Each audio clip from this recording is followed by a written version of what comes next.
In today's episode, we're going to be meeting Stu Heinecke, and he has the why of better way, and he's going to share with us some better ways that people have used over the years to get in touch with anyone. So if there's somebody that you want to meet and you're not sure how to do it, you're going to love this episode. And then he's going to take that and show you how he transitioned into helping businesses grow like a weed. He uses this weed strategy or this weed thinking of how weeds can grow anywhere and overcome almost anything, and how you can take that and apply it to your business. You're going to love this episode.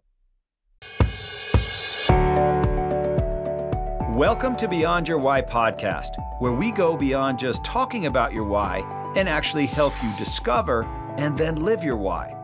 You see, we believe that knowing your why, that driving force behind every decision you make and every action you take, is the essential first step to really knowing yourself. It allows you to move forward faster and have a bigger impact.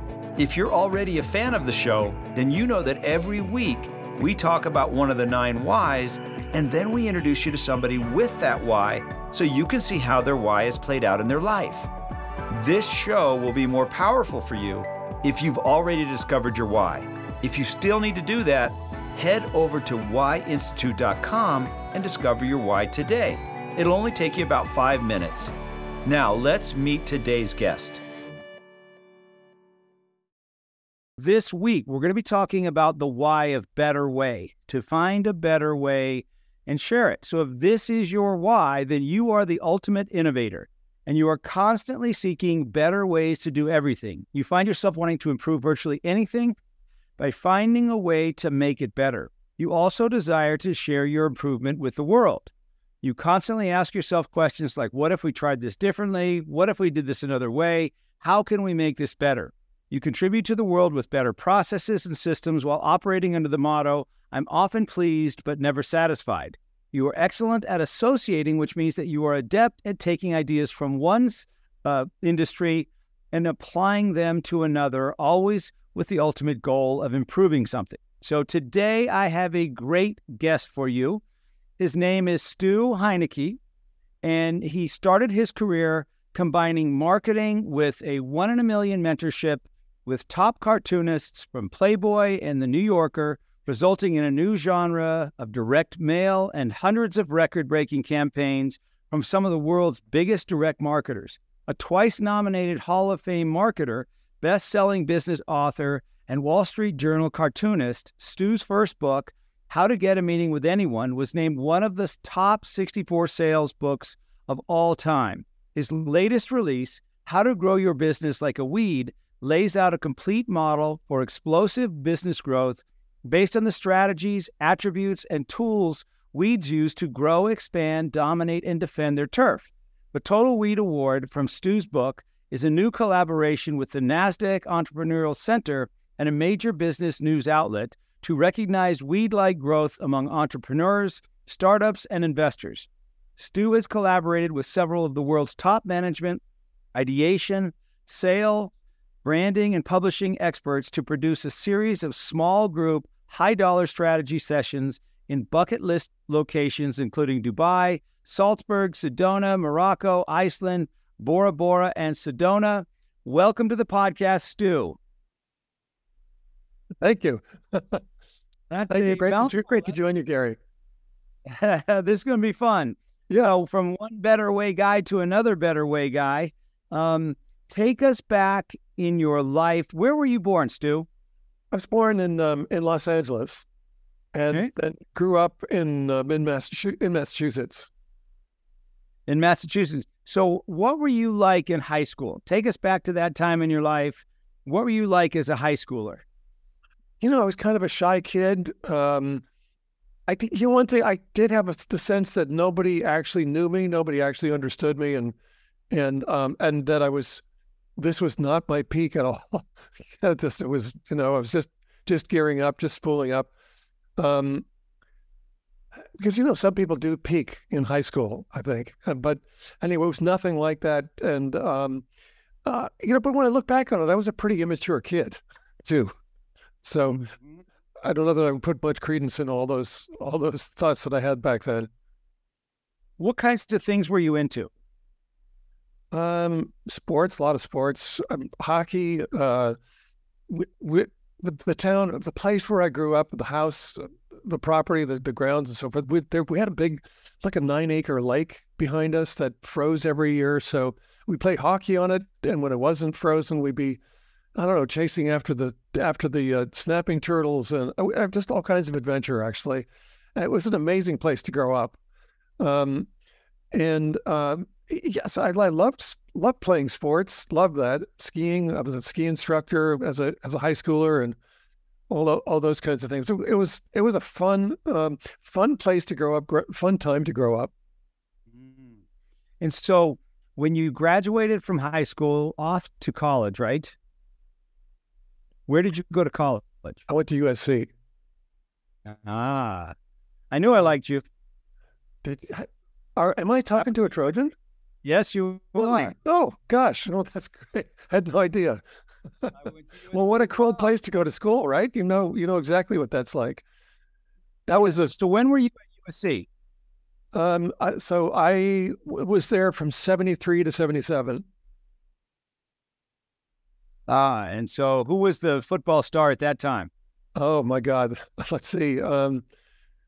Charlie White, Marcus Allen, a guy that I was an RA for, Lynn Kane was a fullback, running back.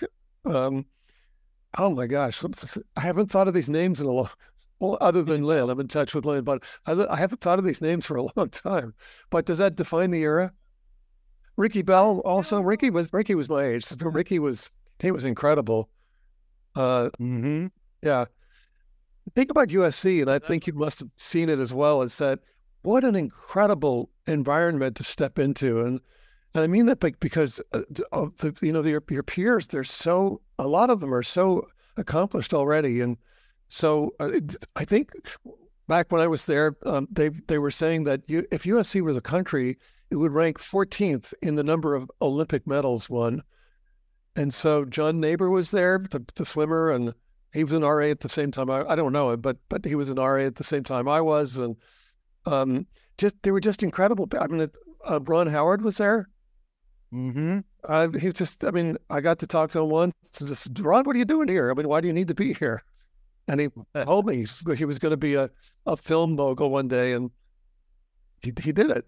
So it was just what an incredible atmosphere to step into. Just incredible. I thought it was just. I mean, it was just an accelerant of mindset and just of your life. It was incredible, I thought. And so what did you go into? What was your major during that time? Marketing. In marketing. Perfect place to do it. And graduated and then got into what kind of marketing did you start doing? So my first job out of college was as a manager of marketing for a steel distributor in Carson, California. And that doesn't sound like it.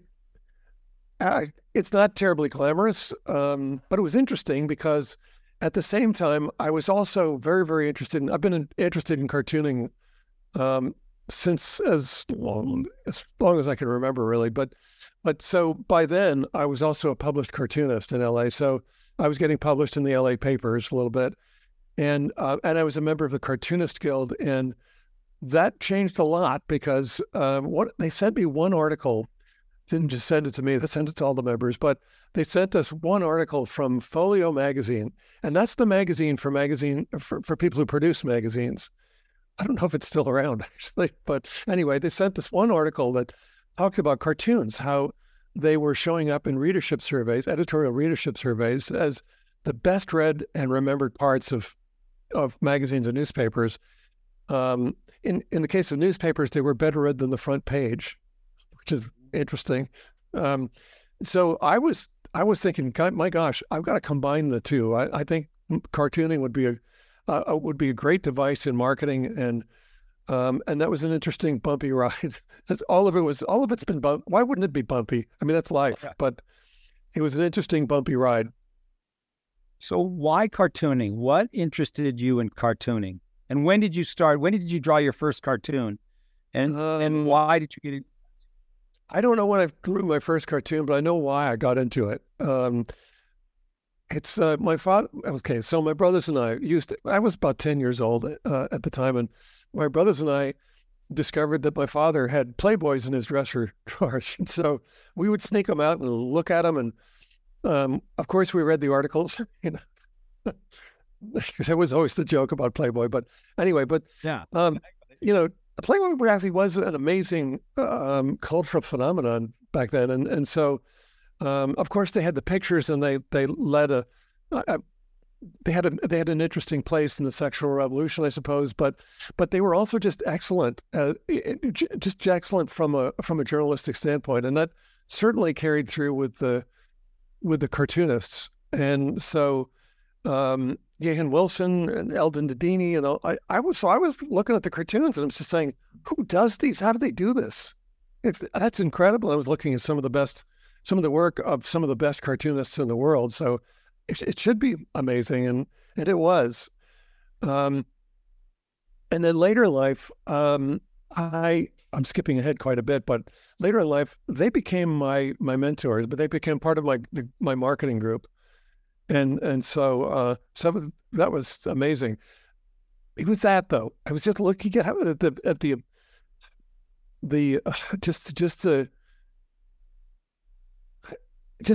it was just so audacious. It was so well done, and just it was just absolute perfection to look at how they produced the drawings. And of course, it's not just drawing. Just drawing is actually almost a minor part. I shouldn't say it's a minor part, but it's not. It's writing that is the major part of it. If you have to write a gag, and if the gag isn't funny, then the drawing's not going to help.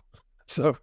That's what I was about to ask you. What's the difference, for those of us that's not our thing, even though we do read them and see them, what separates a good from a great cartoon or cartoonist? Well, it's really just about this. This will be true for all forms of humor. I think humor is about truth revealed in a twist.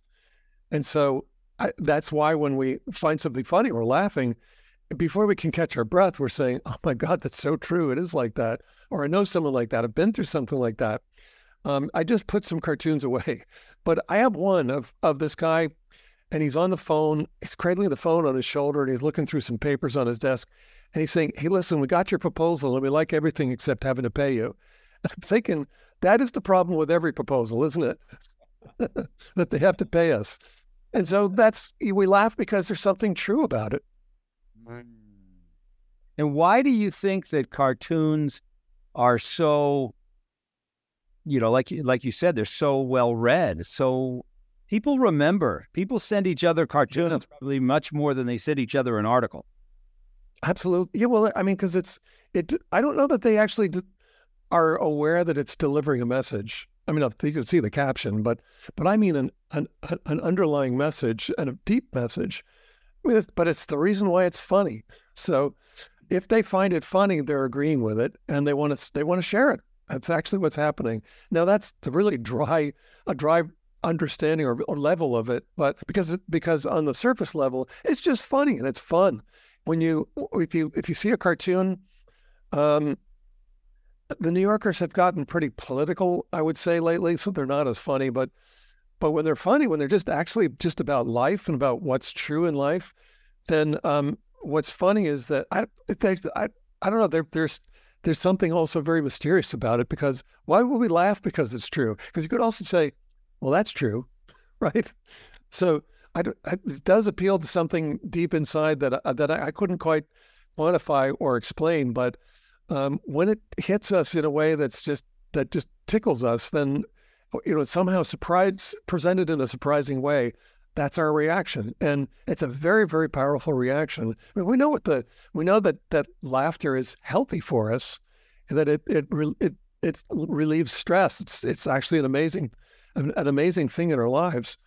And I suppose it's more mysterious than I realized when I started explaining what it is, because ultimately, though, the effect is that it's expressing something that we find true, and that's why we want to share it. I think it's also why we want to read it. It's a simple thing to to read and suddenly, oh, that's funny, and I'm going to share it with someone. Yeah, it's kind of like the ROI is so high in cartoons because it takes very little time to read them. You don't have to read, 5 paragraphs on it. You just read a few words. I mean, how many words are there typically in a cartoon? Probably not a lot. Totally not too many. And yeah, it's just simple. It's just this pure idea that gets expressed very, very quickly. I mean, I have one that sometimes it's just a sight gag, and so I have one of some people walking down the street walking down the sidewalk in New York, and there's a little sandwich sign out on the sidewalk, and the sandwich sign is saying, and they have to sort of bend, and they're having to avoid the sign, and the sign just says, "Please excuse our sign, thank you." But you could have just taken it out.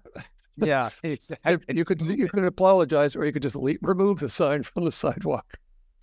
There's just all these little funny things that just you think, oh my God, I've had another one, sight gag, of these two sort of, sort of a grandmotherly woman, and then another one that's older but not quite a grandma. And so the grandmotherly woman is demurely knitting, and it's not until you follow the line down, the yarn line down, to realize what she's really doing is taking a thread from the other woman's coat and just completely unraveling it. And I guess, I guess sometimes I'm not sure what the message is, but I guess it's just sort of there's mischief in all of us. I don't know, something like that. But you look at it, it gives you a good feeling. It's just fun to do, and fun to see, fun to take it in. So take us through how you create, develop, think of a cartoon. Man, sometimes I don't have a formula for it. So they just come. And sometimes it's when you're sort of half asleep. That's a problem because you better write it down or you're going to lose it. But which I think, I've listened to songwriters talk about where songs come from, and I think it comes from the same sort of thing. Sometimes it's a very quick thing. Sometimes it takes a long time. The one that I just told you about with the guy's going through papers and he's really looking through your proposal, that one came from one of my clients who we tested something, and he said it worked, but we don't really want to pay for it. I thought, well, that's really interesting. I've done everything you asked, and you don't want to. Why did I do it? I mean, what's that about? So that's where that one came from. It just came from it's just a circumstance that came up in life, and it converted into a cartoon very easily. So it just sort of runs the gamut. I would say, I just was watching an interview of Paul Simon, and he was talking about where The Bridge Over Troubled Water came from, and what a beautiful, one of the prettiest pop songs I think ever produced. And he said it just popped into his head, and he didn't even know where it came from. And I'm just saying that's exactly where cartoons come from too. Yeah, I think it's the same thing. And probably the same thing as well is that just that songs probably are, if you think about it, songs often express truth as well. It's interesting, Stu, because, and for those of you that are listening that are familiar with the YOS, your why, how, and what, Stu's why is to find a better way and share it, right? How he does that is by challenging the status quo, thinking differently, thinking outside the box, and ultimately what he brings is a trusting relationship where others can count on him. And that sounds like that's the essence of what cartooning is. It's a better way to connect by doing it differently and becoming that trusted voice, that trusted source. Yes, that is true. It's a source of insight. If you become a source of insight, if people become used to, aware of, and then used to reading your cartoons, and they look forward to them, we know what's happening. You're imparting something that is describing some element of truth, and so you're helping people understand it better. But that changed later in life. So cartooning is still sort of a big part of my life, but it's not the primary driver anymore. I mean, it's really writing books, the 2 books that you're aware of, How to Get a Meeting with Anyone and How to Grow Your Business Like a Weed. And I think about they don't sound like serious. If I wasn't the author of them, they might not sound like very serious books, Yeah, I think it's probably they're probably books that only a cartoonist might write. I don't know. Well, then let's keep going. So Yeah. when you graduated and you got into working for the steel company, doing their marketing, how long were you there and what was that like? And kind of keep us going forward. What happened after that? I was there for a couple of years. And the significant part for me was that I inherited this weekly direct mail campaign. So all this thing was this large sheet of paper with all these different sizes and different types of steel spelled out with their pricing. That's it. It's just a big price list. But I thought, you know what, this is interesting because this thing goes out to the entire client base and prospect base for the company. This is a place to create a lot of visibility for what I'm doing. And so then I convinced them. I said, I want to put a cartoon in this each time. I want to create a little bit of fandom for the people, because otherwise it's rather dry. And I said, okay, let's give it a try. And we didn't really have any way of measuring response, but we were hearing great reactions from the people that were on the list. So we kept doing it. That was great. And of course, the fact that I inserted my cartoons into that gave me a lot more visibility within the company, instantly. So it was kind of an unfair advantage. And unfair advantages are going to come up a lot in our conversation. But it's sort of my first discovery of one of my unfair advantages was cartooning gives you you can go out and reach a lot of people and can give you a whole lot of visibility. Suddenly you show up to everyone. They know who you are. Okay, so you were with the steel company for a couple of years. What happened after that? Laid off. And so the next thing I discovered was I went to their competitor and said, this is what I've been doing I'm sure you're aware of it, but this is what I've been doing for this one company. And I'd like to do it for you. But this time I didn't walk in asking for a job. I walked in with a business card, and I was the president of my own agency. All you have to do is make the card up, and there you are. Yeah. So I walked in and told them that, and they said, "Yep, you're hired. That's great." And in fact, started making. Oh God, FedEx has just shown up, so the dog is going to talk to us. But that was a revelation, because I was making a lot more than I was very quickly from consulting and running agency work than when I was there as somewhere else doing the same job as an employee. Okay, and so you were an agency for the competitor, and how long did that happen? And then did you just start adding more companies and more people? Well, so I started with that one steel company, but I wasn't very excited about steel. And so my next clients, actually, because I thought, I want to find out how far this can go and who else can I work with? And I knew that I wanted to work with the magazine industry, because they were the world's biggest users of direct marketing at the time. And so, so I reached out to Bon Appetit and to Rolling Stone, and I told them, I said, I think we should put this to the test, because look, people they love cartoons. This is going to make the direct mail piece stand out in the pile of mail that everyone's getting. And we know what happens just from the editorial readership surveys.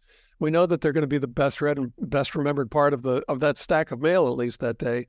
But maybe it'll draw them further into the piece, and we can do some things. We can offer a print of the cartoon, because the cartoons were personal. I was also using personalization. So on each mailing, the cartoons were about each recipient. And so those were my next two clients, actually. So it was the steel company, the local steel distributor, and then Bon Appetit and Rolling Stone. And both of those test campaigns that I produced for them beat their controls. What it means is, in statistics, we test against a control group. And so in direct marketing, the control group or the control is the most effective thing they'd put in the mail. And I beat it. First two mailings out, those personalized cartoons beat the controls. It was like a rookie walking onto the Major League Baseball field and hitting 2 Grand Slam home runs right away. And that opened the door to everything else that happened.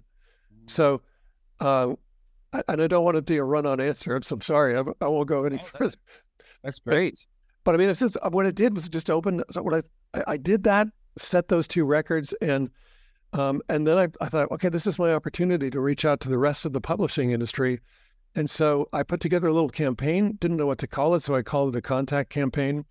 And it consisted of a little 8x10 print of a cartoon, each personalized to each recipient, and then a note. And this went out to, I was just trying to break through to the publishing industry. So there's not a lot of big magazine publishers. So I needed to reach either the directors of circulation or the directors of consumer marketing at Condé Nast and Time Inc. And I mean, they're all names that are familiar. I think they're still familiar to us, but Wall Street Journal and Forbes and so on. And I needed to reach out to these people. They're at the director level. They weren't going to be very easy to reach. Okay, fine, that's fine. But put together that little campaign, and I'm curious. I just want to play this game with you a little. What do you think I got as a response rate? Any guesses? 85%. 85?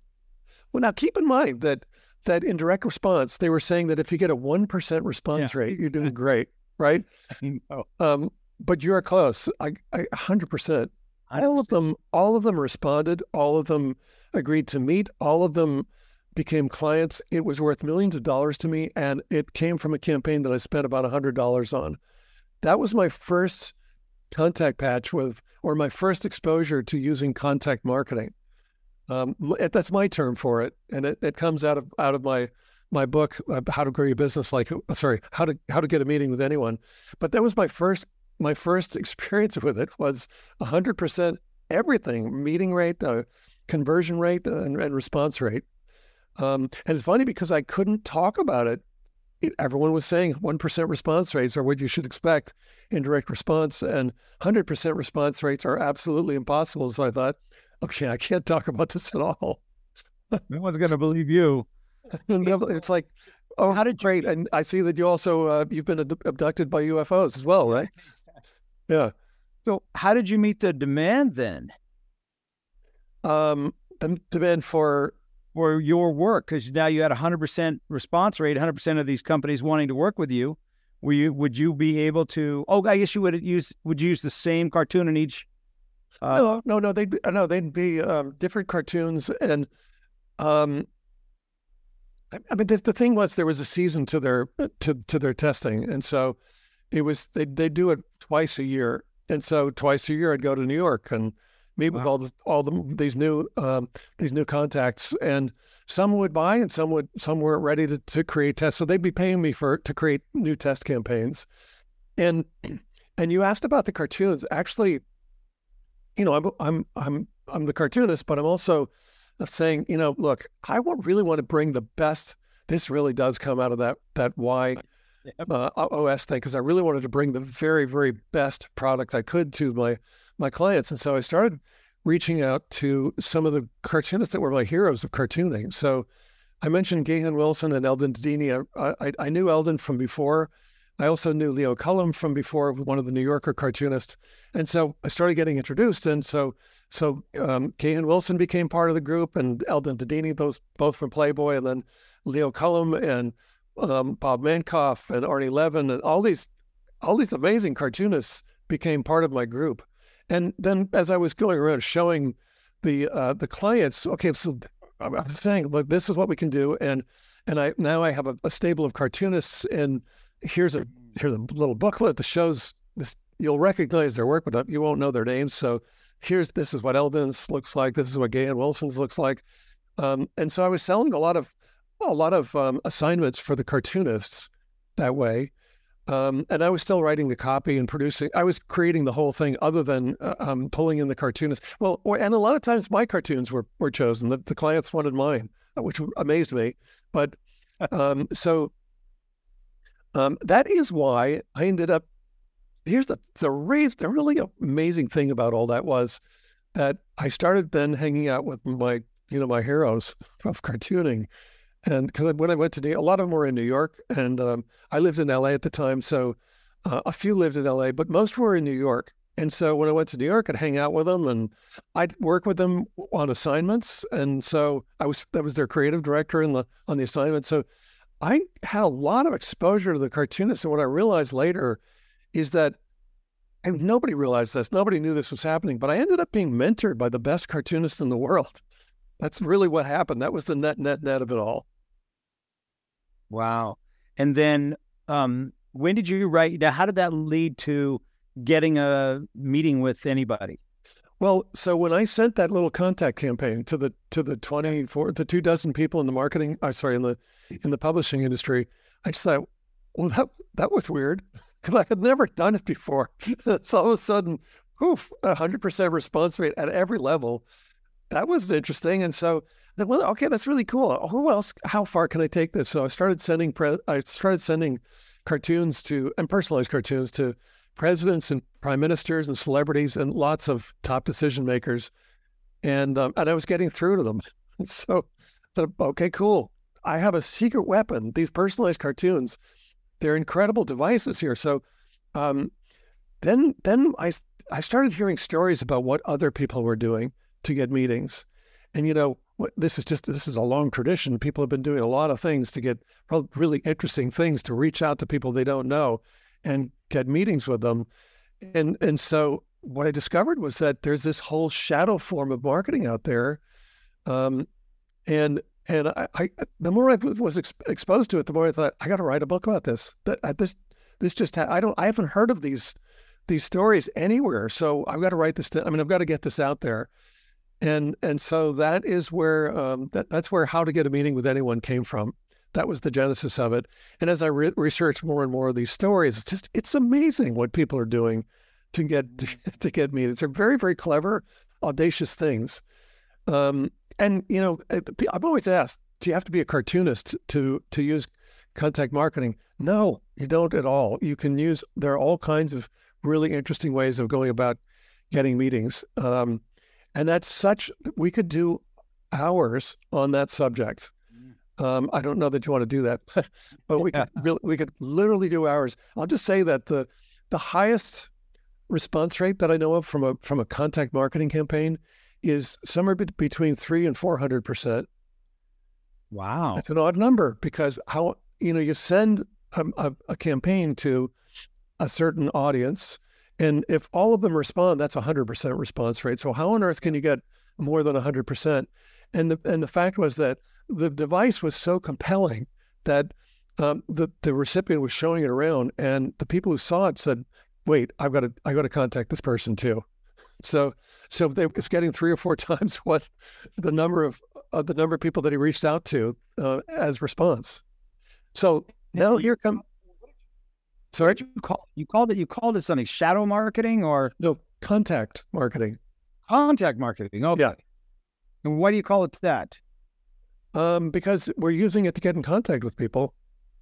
Okay. Connections with people. Yeah. So the other one, this number is going to just really blow your mind. The highest ROI that I've found among these stories is 96,500,000% ROI.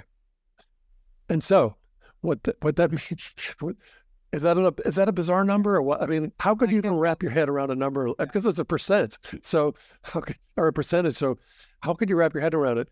There was a startup. They had produced this, or the founder had invented a tongue scraper device, and they were selling it they'd been selling it for about a year through YouTube videos. So they had this very young group of people from Brigham Young University producing videos and just having fun with it, but producing videos that were on YouTube to sell this tongue cleaner. So they had that first year of operation, they sold about $1 million worth of tongue scrapers. And I was interviewing the former CEO for this story for the book. So then they decided, well, what's next? Well, why don't we ought to break into Walmart? That would be incredible to be featured. I mean, just to be sold throughout their network. So they applied like everyone else does, and nothing happened because, of course, it's such a we need to avoid crowded channels. That's a great piece of advice. Avoid crowded channels. So the young guys got frustrated at one point, and they decided, let's run an ad in Facebook. we'll make up our own ad. They use the spokesperson from the videos, and so someone who held a big giant tongue scraper, and it was said Walmart employees have bad breath. And then, but that was the headline. But if you carry our product, it's nope. I don't know what it was. I forgot what the rest of the ad said, but it was basically if you carry our product in your stores, you won't. And it was targeted to the Bentonville, Arkansas, just specifically to the zip code of their Bentonville, Arkansas headquarters. And then, also education levels and age ranges. Basically, they were trying to reach the right buyer at Walmart. And within 48 hours, they were contacted by Walmart, but it was their legal department, and the legal department was saying, "Are you the people behind this ad?" They said, "Yeah. Would you please take it down?" Well, of course, we'll take it down. Of course, and they're saying, "Did you run this thing nationally?" No. We targeted it directly to your. I think the only people who saw it were your employees. So we targeted it by zip code and education and age. Wow, you're really rather good. Digital marketers, aren't you? Well, that conversation led to them to being introduced to the buyer of dental products, and that introductory call led to about a $2 million order, and I was asking, I asked the CEO, okay, so before that phone call, you were not featured in Walmart.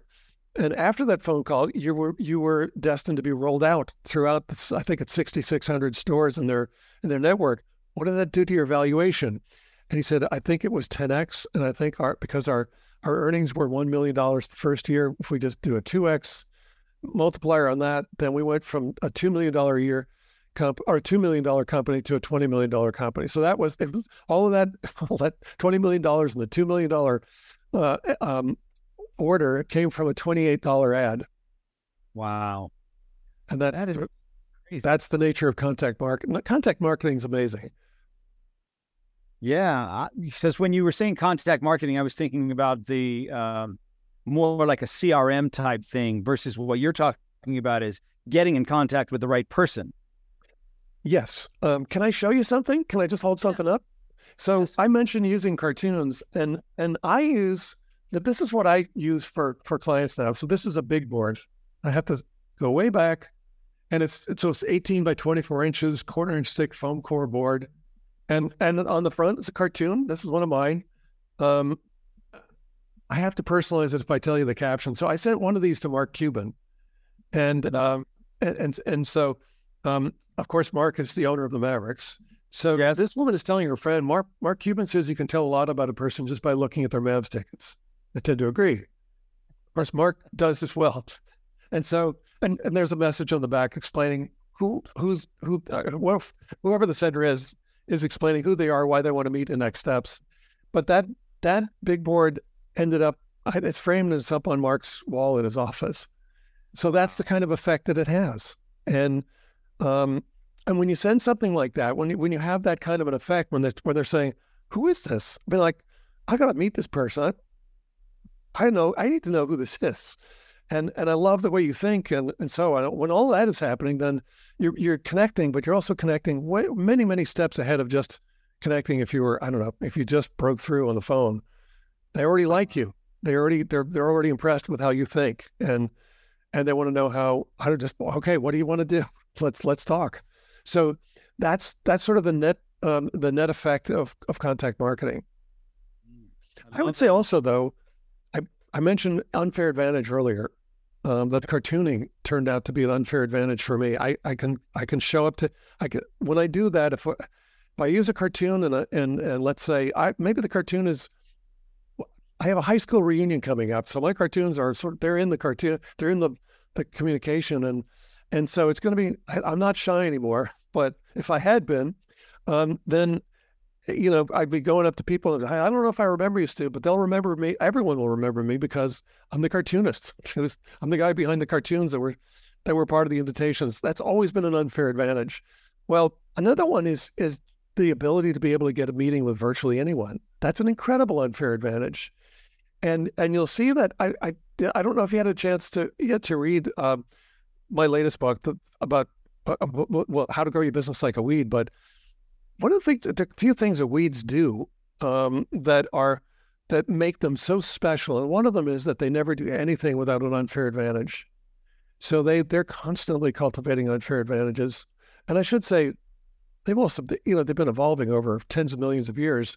They've evolved some really great unfair advantages. All you have to do is look at a dandelion and watch the seeds blow away and realize that that plant is spreading in sort of in geometric progression as compared to, let's say, an acorn falling, or acorns falling from an oak tree.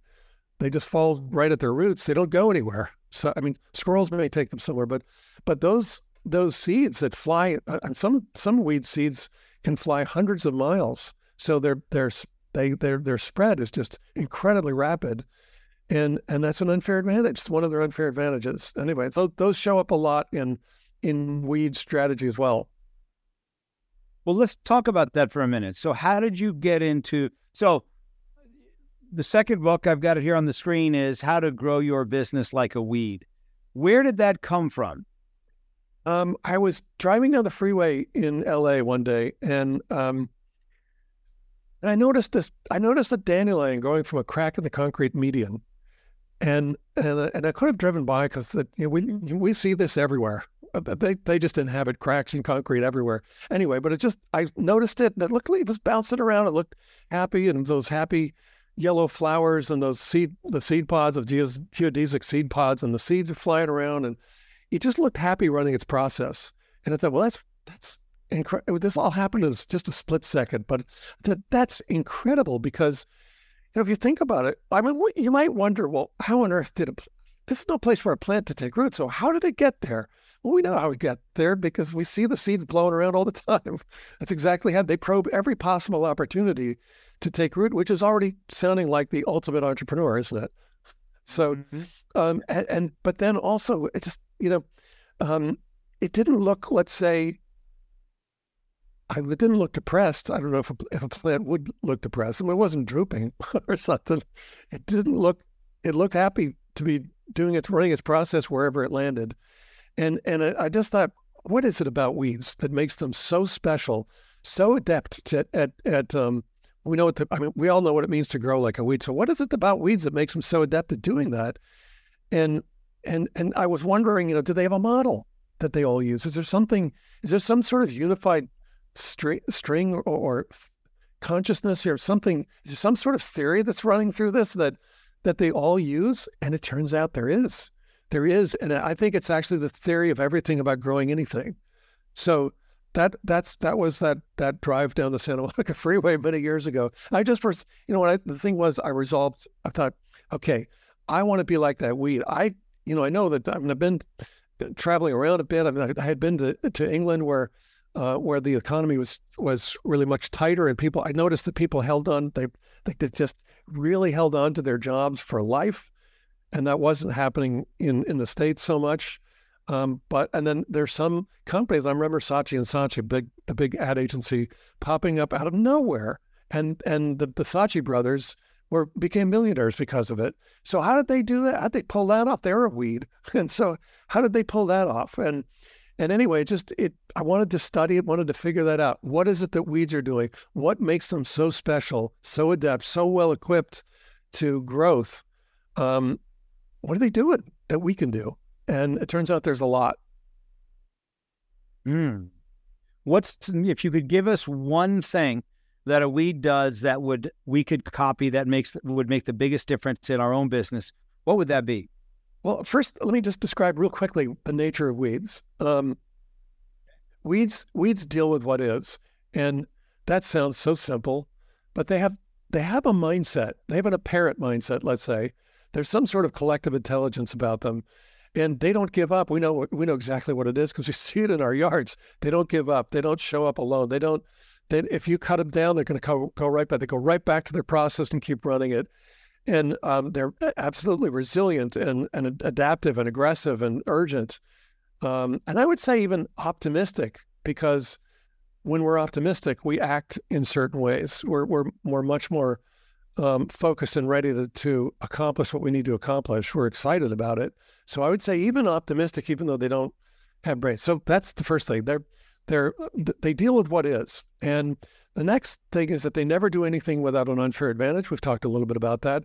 They never do anything alone. They're one of nature's great collaborators. You'd ever see like if you see a dandelion in your lawn, look up and you'll see at least dozens more, if not hundreds more. They never show up alone. If they showed up alone, they wouldn't be a factor.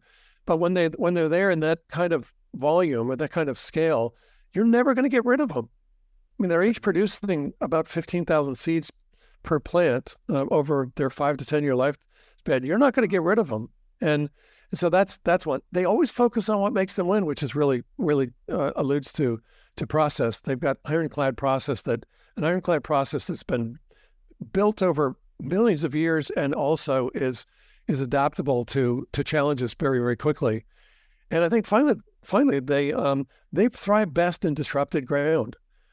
Disrupted ground is our farmland, and I mean, we're the ones that disrupt the ground mostly. But if there's a forest fire, whatever it is, they're the ones that move in first. They thrive in that. They're not doing anything differently than they usually do, but they're just so adapted to, so well evolved into that challenge. They're the ones that show up first and colonize it first. So that's the nature of weeds. I think you were asking me. I think you were asking me what's the most important thing they do, or the most important thing that we could give you. Yeah, if you could give us one thing that weeds do, or the most valuable thing that we could take away for our own businesses to grow our business like a weed, what would that be? Well, I think my favorite part of it is that they're just radical collaborators, and I think if they could talk to us, they would tell us, if you want to grow your business, you need to team up with the smartest people you know as fast as you can. That takes a lot of forms. And in fact, I would say that all the people in your network, the reason they're in your network, in the YOS network, all those coaches are doing exactly that. They're collaborating, and you're giving them that opportunity to do that. I've been using it in my business, and I've been using it to grow my book. And so one of the things to grow my book, the book launched, that is How to Grow Your Business Like a Weed, launched traditionally, and it did that a year ago. So in June last year, and I had a publicist out there, and the publicist was shopping it to all of the various media outlets. But they're one of, I don't know, thousands. Could there be thousands of publicists out there? Maybe, probably, who are all hawking their clients' stories, and a lot of them are books. And it's a very crowded channel. I mentioned crowded channels before. They don't really pay out very well. And so okay, fine. It produced what it produced. I've been on a lot of podcasts. I get on a lot of podcasts, but there was no play with, let's say, CNBC or Inc. or Forbes, any of the business media outlets. There was no play on this book. There has been on earlier books. And so, okay, fine. As I said, we tell us deal with what is, and that's exactly what I did. And so I asked Nicola Corzine, the executive director of the NASDAQ Entrepreneurial Center, if she would write the foreword to the book, and she agreed. So I thought, wow, that's fantastic. She's a great source for a foreword for a book like this. And so after the book came out, we were talking, and I said, Nicola, I mentioned in the book that I'm going to start a new award called the Total Weed Award to recognize, celebrate weed-like spread and growth among entrepreneurs and startups. So I'm just wondering, could we collaborate? Could the NASDAQ Entrepreneurial Center become the home of the award? She said, sure. I almost fell over. Like, wow, that's fantastic. And so we've developed this further and further. We just launched the awards in May. So we just granted the first awards. And what's really cool about this is that, we're going to be pulling in a media partner from this. We don't know yet who's going to be that, but this is part of NASDAQ after all. And NASDAQ has partnerships with a lot of big media partners, or media outlets. So that's not going to be hard getting through to them. And we're going to have and the conversation will go something like this. We've got an interesting property for you that we'd like you to become involved with us on as our media partner. Okay, what is it? Well, it's called the Total Weed Award. Okay, that's cute. Where does it come from? It comes from this book, How to Grow Your Business Like a Weed. Huh. Do we know anything about this book? So I guess the long and the short of it is one of the benefits I get from that is that now, instead of my publicist, one of thousands of publicists telling these outlets about the book, suddenly it's NASDAQ telling them about it. I think that the reception is going to change drastically. But at the same time, I'm giving them, it's not just that I partnered with them and I got all the benefit. I'm giving them, pardon me, a new vehicle to attract sponsorship. So new sponsorship and new fundraising opportunities. It's going to create buzz because the awards are about, one of the awards is the most audacious, actually the most ingenious unfair advantage. Well, I mean, companies are out there creating all kinds of really interesting unfair advantages, but the fact is that without knowledge of these stories, it doesn't really. We need to know about these stories, and the more we know about these stories, the more traction NASDAQ gets as a center of. Just as a source of insight about how to grow your business, and one of those elements is how to create unfair advantages in your business. And there are several other areas of weed strategy that we're focused on, but it gives them this new great source of buzz in the marketplace. So a lot of different things that come out of it, but I would never even have dreamt of teaming up with NASDAQ, with a part of NASDAQ before, but the weeds tell me go do it. And it works. And there are other it takes other forms. You and I might, or you and your partner Daniel and I might be doing one together. And so, there are really, really interesting ways of reaching out and making things happen in your business, and another thing, just maybe other things that you want to grow, like a movement or I don't know, something else. But it is. I mentioned earlier that I think it's the theory of everything about growing anything. And I mean by that you can apply it to growing just about anything. Wow. That's awesome. That's exciting that you were able to see that, capture it, write it down, create a structure around it. And now it's helping so many other people. So last question for you, Stu. What's the best piece of advice that you've ever given or been given? You know, I have to tell a quick story, if that's okay, if we have time. Growing up, we used to sail out of a little town called Westport in Massachusetts, and it's south of Cape Cod. Beautiful place to go sailing. There's all these islands out there, but including Nantucket and Martha's Vineyard. But there's a whole string of islands out there as well, and it's just a beautiful place, wonderful place to cruise. So one day my parents and I, we went to and my brothers and sisters, we were going to the boat that weekend. And so we headed down to Westport. And when we got there, we discovered it's foggy. And oh well. So we still were getting ready. The boat is out in the morning, so you've got to go out and get the boat, and then you've got to dock it. And my parents belonged to a yacht club, and everyone at the yacht club was saying to my father, they'd be asking, "Are you going out in this?" Because it was quite foggy where we were. And he said, "Yeah, of course." And more and more people kept coming up to him. "Are you going out in this?" "Yeah, of course." And so we got ready, got everything loaded on the boat, took off into that great white wall of fog. And it was quite thick until we reached the end of the breakwater, when all of a sudden the fog disappeared. And we looked back and realized the only place that fog existed was over the harbor of Westport. And we thought, well, okay, that's great. We got this beautiful sunny day up. We've been sailing around, went to a couple of islands and had a blast, and came back.